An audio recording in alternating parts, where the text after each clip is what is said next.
जगजीवन राम जो कांग्रेस में थे जी। जगजीवन राम चुनाव कभी नहीं हारे। जी। जगजीवन राम चुनाव कभी नहीं हारे। अम्बेडकर साहब उसी मिशन पे थे, कभी नहीं चुनाव जीते। लेकिन अम्बेडकर साहब को दिल में सभी लोग रखते हैं, जगजीवन राम को कोई जानता ही नहीं। तो ये बात है, इससे प्रेरणा मिलती है हम लोगों को जी। जो समाज में काम करने वाले लोग हैं कि उस समय मूल्यांकन आपको नहीं करेगा। आपका परिवार ही कहेगा दिन भर कहाँ दौड़ते रहते हैं, यहाँ सब्जी आई कि नहीं आई पता नहीं, होता नहीं, सब लोग आलोचना करेगा। पर अपना ही बेटा करेगा, पत्नी करेगी, दिन भर यहाँ जाओ वहाँ जाओ, इनका देखो उनका देखो, कभी साहब खाए दी हैं तो ऐसा करके बोलेगा। तो कहा कि ये उस समय मूल्यांकन नहीं होगा, लेकिन आप सत्य काम को करते रहेंगे। मूल्यांकन करने वाला मूल्यांकन कर रहा है। मूल्यांकन गलती होती है कि ये बगल वाला मूल्यांकन कर रहा है कि नहीं, वो कर रहा है नहीं, वो पड़ोस वाला हमारे लिए क्या कह रहा है, इस पर ध्यान चला जाता है, सिनेमावादी भटक जाता है, क्योंकि तो आलोचना करेगा, वो निंदा करेगा, तो उसमें ध्यान नहीं देना। हाँ, बेटा पत्नी सब दूसरा बोलेगा, जो भी है पास बात, लेकिन मूल्यांकन लिख रहा है, कोई सबका मूल्यांकन हो रहा है। जो भी कर रहे हैं वो समय पर कर्म के रूप में मिलेगा, और लोक में भी मूल्यांकन हो रहा है। तो एक बुद्ध भगवान एक गांव में गए, तो बुद्ध भगवान शाम हो गई तो वहीं ठहरे पेड़ के पास, जब बाहर पेड़ था तो गांव वाले आए, रोटी वोटी दिए, तो कुछ कथा सुना, अच्छा उनको लगा। सवेरे चलने लगे तो कहे बाबा आप 2-4 दिन ठहर के हमारे गांव को थोड़ा ज्ञान आपका बहुत अच्छा, सबको अच्छा लगा, आप कुछ कथा सुनाई, ज्ञान दीजिए। तो वो ठीक है, हमारा तो यही काम है, आप चाहते हैं तो हम यही रुक गया कि बोलने लगे।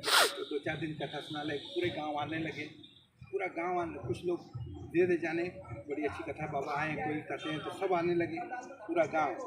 एक बूढ़ा बाबा उधर गांव में रहते थे, उस गांव में बहुत गरीब थे, एक झोपड़ी थी, और वो रस्सी बीन के खांची बना के अपना रोजी चलाते थे, बुढ़िया बुढ़वा थे।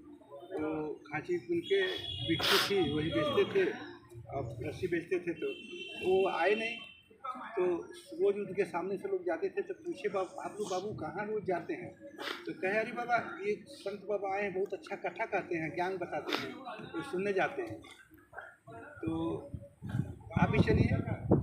तो वो बूढ़ा बाबा बोले कि बाबू हम चल जाते, जो आज करी लेते आज खाई ला, बिहान के लिए हमारे पास कुछ है नहीं, तो आज जो रस्सी का काम करेंगे तो वही मिलेगा, तो कैसे चल जाए? तो बिहान भर फिर कहे, तो कोई कहा कि चलिए बाबा आप ही कथा सुनिए, बड़ा अच्छा कथा कहे, कथा कितना अच्छा कहें, का खाई दी है बाबा? बाबा खाए नहीं दी हैं? तो कहे ये बतिया हमसे नहीं पूछ के उन्हें पूछिएगा, खाए दिए कि नहीं, हमसे कहीं पूछ रहे हैं? तो कहे अच्छा चलिए पूछ लिया गया, चलिए ये बात उनसे पूछिएगा। तो भगवान बुद्ध जी कथा चल रही थी, तब पहुँचे, उस समय बाबा बाबा पहुँचे, वो पहुँचे तो खड़े हो गए उधर। तो कहे कि बैठिए, सब लोग क्या बैठिए, कहे नहीं हम बैठने नहीं आए हैं, हम प्रश्न पूछने आए हैं। तो सब लोग कहे भगवान, कहे नहीं बैठिए, सब लोग रोकने लगे। भगवान बुद्ध सुने तो कहे नहीं, सब लोग चुप कर, कहे बाबा को आने दो, क्या पूछना चाहते हैं पूछने दो, आने दो। तो बाबा के आ गए, तो क्या पूछिए क्या पूछना चाहते हैं? तो बाबा ने कहा कि